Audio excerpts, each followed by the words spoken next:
lowest payment for the IBR testing is €120, up to a maximum for the herds testing 20 animals of €300.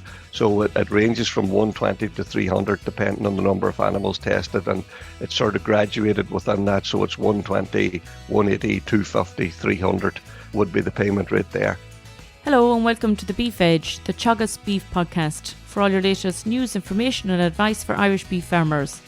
I'm Egan, and on this week's episode, with the launch of the new National Beef Welfare Scheme by the Department of Agriculture, Food and the Marine, which replaces BPS, I'm joined by Teagasc Beef Specialist Aidan Murray to get all the details. Aidan, you're very welcome. What can you tell listeners about the new National Beef Welfare Scheme? Well, this is a new scheme that is being launched by the department for suckler farmers, and really it's a replacement scheme for what was the old BPS scheme, where farmers had to weigh cows and calves, where they had the option of either meal feeding or vaccinating calves, and they also had the third option of faecal sampling. So this new scheme is funded, it's 1 year, it's funded by the Brexit Adjustment Reserve, which is a fund that was created. So it'll be there for this year of 2023. And they have made a few changes. They're calling it the National Beef Welfare Scheme. And there's 2 mandatory actions that's required under the scheme this time around. So basically they have dropped the weighing of the cow and calf, which has gone to the Suckler Cow Efficiency Programme, or the SCEP programme. They've also dropped the vaccination of the calves, and they've dropped the faecal sampling. And the 2 mandatory actions that are required under this new scheme is number 1, IBR blood testing within the herds. And that's basically to get a sort of a snapshot of what the IBR status is within your herd.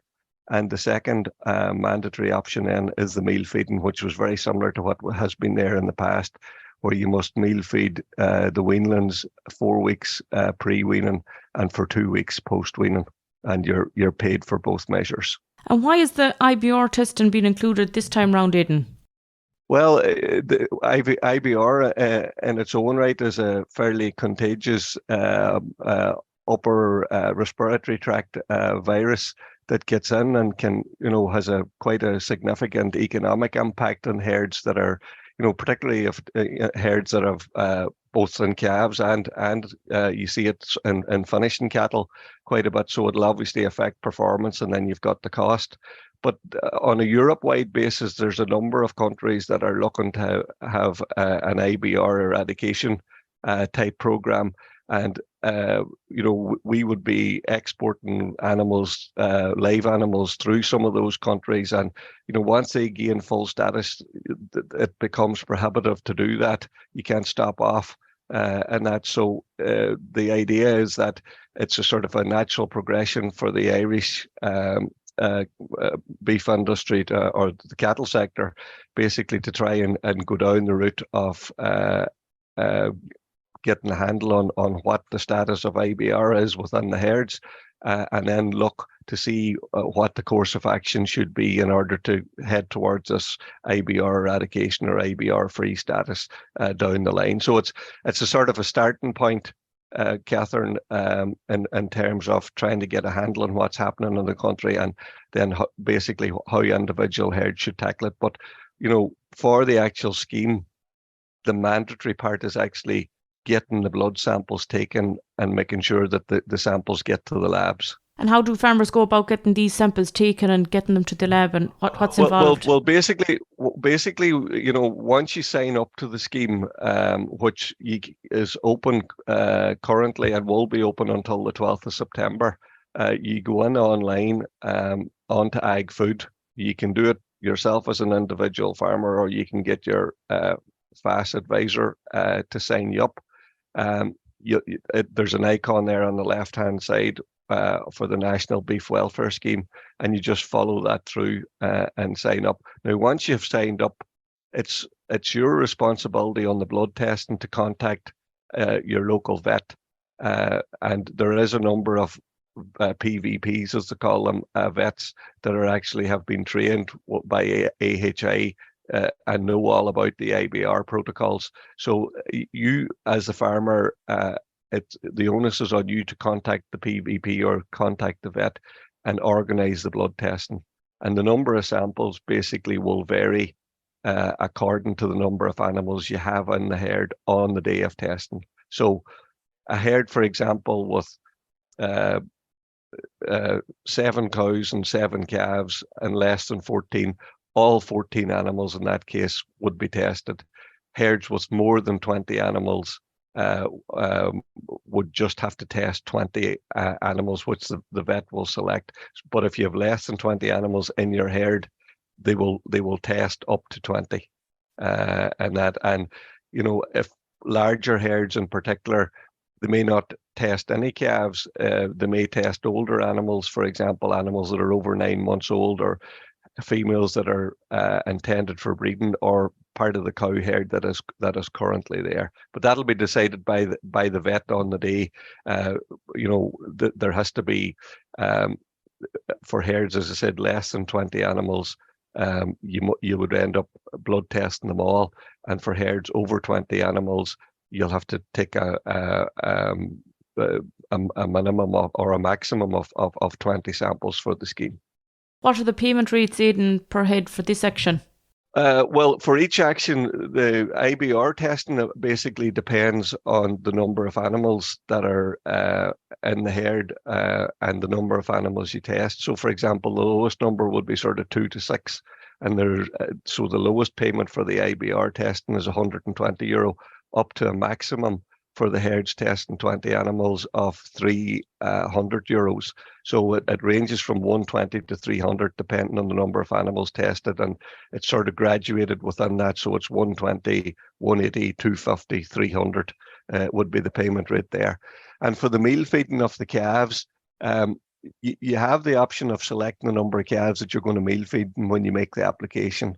So a herd may have 30 calves, but may only decide to go down the route of paying 20 or meal feeding 20, and you can put that in at the time of application.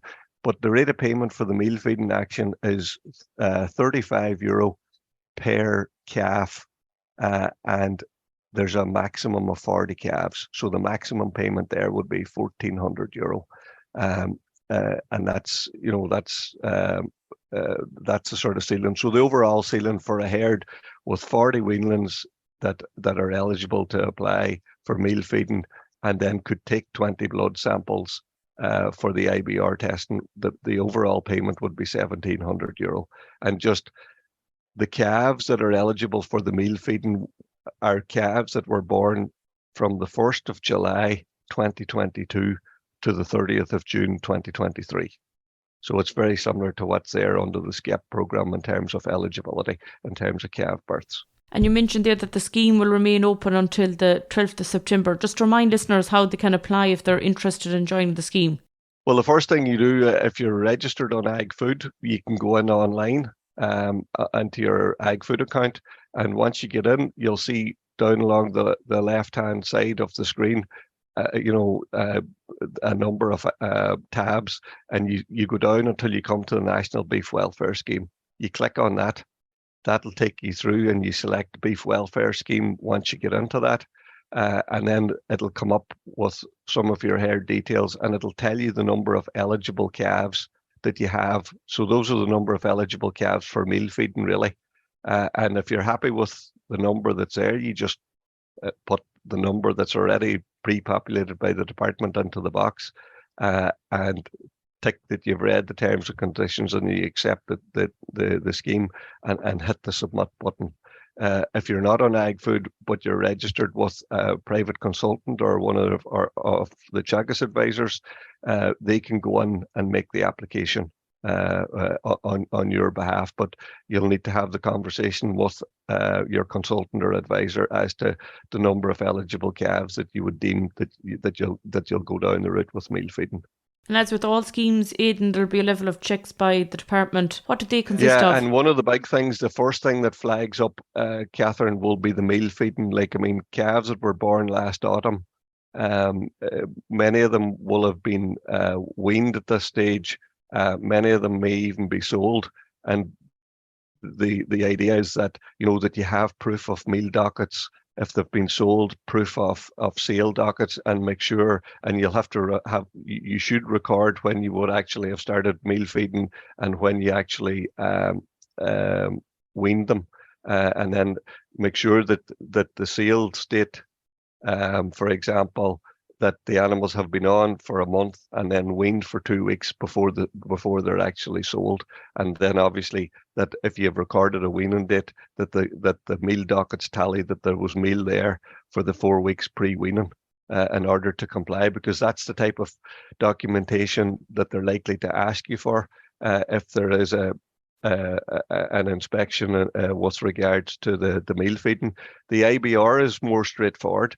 There's a number of approved labs that are there that will take the blood samples, and the samples will be taken and handled by the vet, and the results will come back to the vet. And really and truly, the verification on that will be that the labs will verify that the correct number of samples or whatever number of samples came in from your herd, and that it will be up to the farmer then to follow up with the vet as to what the best course of action will be to control or to manage IBR based on the results that actually come back. That's not part of the scheme, but if you're going to get value out of testing, that's what you need to do, is follow up with the vet. Most definitely. That's great. Thanks very much, Aidan. Thanks, Catherine. That's all for this week's episode, and my thanks to Aidan for joining me on the show. You can catch up on all other shows and interviews from the Beef Edge podcast on the Teagasc website at teagasc.ie, or you can listen on Apple and Google Podcasts as well as Spotify. Don't forget to rate, review and subscribe so you never miss a show. For all other updates from our beef programme, keep an eye on our Twitter and Facebook pages. Until next time, I'm Catherine Egan, and thanks for listening.